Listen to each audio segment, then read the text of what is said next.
Asi? No, asi určitě. Ty víš, čí je to dítě? Jaký dítě, ty vole?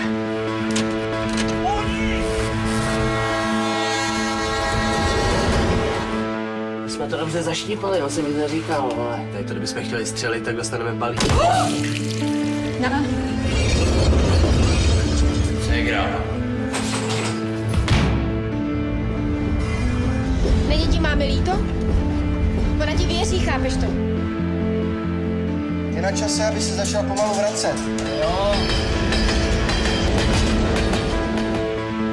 Proč bych ti měla dávat svoje číslo? I teď vodně a buce.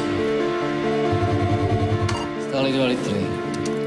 Já bych zajít do nějaký poradny. Nepotřebuju žádný rady.